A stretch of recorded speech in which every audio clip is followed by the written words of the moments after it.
അസ്സലാമു ഫ്രണ്ട്സ്. ഇന്ന് ഞാൻ നിങ്ങളായിട്ട് ഷെയർ ചെയ്യുന്നത് മുട്ട കൊണ്ടുണ്ടാക്കുന്ന നല്ലൊരു സുർബിയാൻ ബിരിയാണിയുടെ റെസിപ്പിയാണ്. അപ്പോൾ നേരത്തെ നമ്മൾ ചിക്കനിലും മട്ടനിലൊക്കെ ചെയ്തിട്ടുണ്ടായിരുന്നു. അപ്പോൾ റെസിപ്പിയിലോട്ട് പോകുന്നതിന് മുമ്പായിട്ട് നിങ്ങൾക്ക് ഇഷ്ടമാണെങ്കിൽ സപ്പോർട്ട് ചെയ്യാൻ മറക്കല്ലേ. അപ്പോൾ ഇതെങ്ങനെയാണ് ചെയ്യുന്നത് നോക്കിയാലോ. ആദ്യം തന്നെ നമ്മളൊരു പാത്രം അടുപ്പത്ത് വെച്ചിട്ട് അതിലേക്ക് കുറച്ച് ഓയിൽ ഒഴിക്കുന്നുണ്ട്. ഇതിലേക്കൊരു 2 ഉള്ളി അരിഞ്ഞത് ഇട്ട് കൊടുക്കുന്നുണ്ട്. ഇത് നന്നായിട്ടൊന്ന് മൂപ്പിച്ച് കോരിയെടുക്കാൻ വേണ്ടിയിട്ടാണ്. നമ്മൾ സാധാരണ ബിരിയാണി ഉണ്ടാക്കുമ്പോൾ ഉള്ളി ഫ്രൈ ചെയ്തെടുക്കുന്ന അതേ രീതിയിൽ തന്നെയാണ്. ഇപ്പോൾ ഒരു മീഡിയം ഫ്ലെയിമിലിട്ടിട്ട് നമുക്ക് നന്നായിട്ടൊന്ന് പൊരിച്ച് കോരിയെടുക്കാം. അപ്പോൾ നമ്മുടെ ഉള്ളിയൊക്കെ നന്നായിട്ട് മൂത്ത് വന്നിട്ടുണ്ട്. ഇത് നമുക്ക് ഓയിലിൽ നിന്ന് കോരി മാറ്റാം. ഇനി ഇതിലേക്ക് നമ്മളൊരു 5 വെളുത്തുള്ളി ചേർത്ത് കൊടുക്കുന്നുണ്ട്. അതുപോലെ ഒരു ചെറിയ കഷ്ണം ഇഞ്ചി, ഒരു 3 ടേബിൾ സ്പൂൺ തൈരും കൂടെ ചേർക്കുന്നുണ്ട്. അധികം പുളിപ്പില്ലാത്ത തൈരാണ് ഞാൻ എടുത്തിട്ടുള്ളത്. ഇത് നന്നായിട്ടൊന്ന് അരച്ച് പേസ്റ്റാക്കി എടുക്കണം. വെള്ളമൊന്നും ചേർക്കാണ്ട് നന്നായിട്ടൊന്ന് അരച്ചെടുത്താൽ മതി.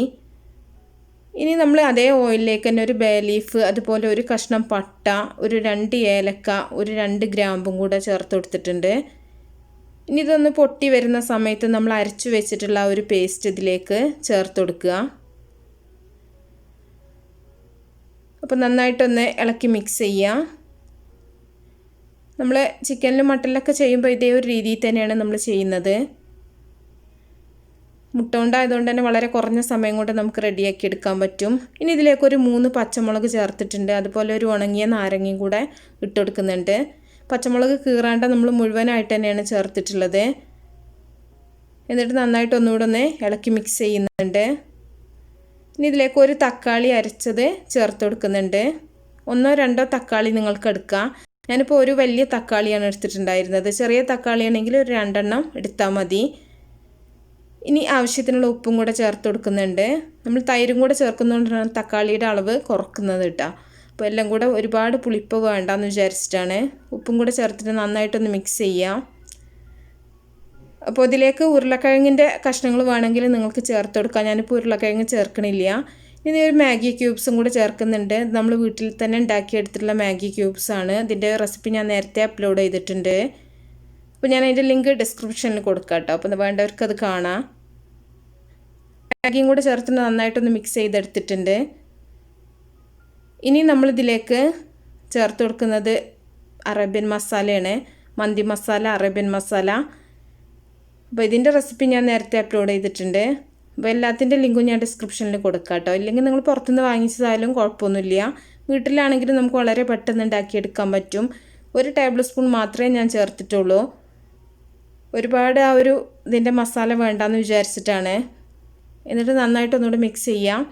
എന്നിട്ട് നമ്മൾ പുഴുങ്ങി തൊലി കളഞ്ഞു വെച്ചിട്ടുള്ള മുട്ടയാണ് ഇതിലേക്ക് ചേർത്ത് കൊടുക്കുന്നത്. എത്ര മുട്ടയാണ് നിങ്ങൾ എടുക്കുന്നതിനനുസരിച്ചിട്ട് നിങ്ങൾക്ക് എടുക്കാം കേട്ടോ. ഞാനിപ്പോൾ ഒരു 6 കോഴിമുട്ടയാണ് എടുത്തിട്ടുണ്ടായിരുന്നത്. നന്നായിട്ട് പുഴുങ്ങി നമ്മൾ തോടൊക്കെ കളഞ്ഞു വെച്ചിട്ടുള്ളതാണ്. മുട്ടയും കൂടെ ചേർത്തിട്ട് നന്നായിട്ടൊന്ന് മിക്സ് ചെയ്യാം. ഈ സമയത്ത് നിങ്ങൾക്ക് വേണമെന്നുണ്ടെങ്കിൽ ബോയിൽ ചെയ്ത ഉരുളക്കിഴങ്ങും കൂടെ ഇതിലേക്ക് ചേർത്ത് കൊടുക്കാം. എന്നിട്ട് നന്നായിട്ടൊന്ന് മിക്സ് ചെയ്യാം. ഇനി നമ്മൾ ഇതിലേക്ക് വേവിച്ച് വെച്ചിട്ടുള്ള ബസ്മതി റൈസാണ് ഇതിലേക്ക് ചേർത്ത് കൊടുക്കുന്നത്. ഒരു 3/4 വേവാക്കി വെച്ചിട്ടുള്ള ബസ്മതി അരിയാണ്.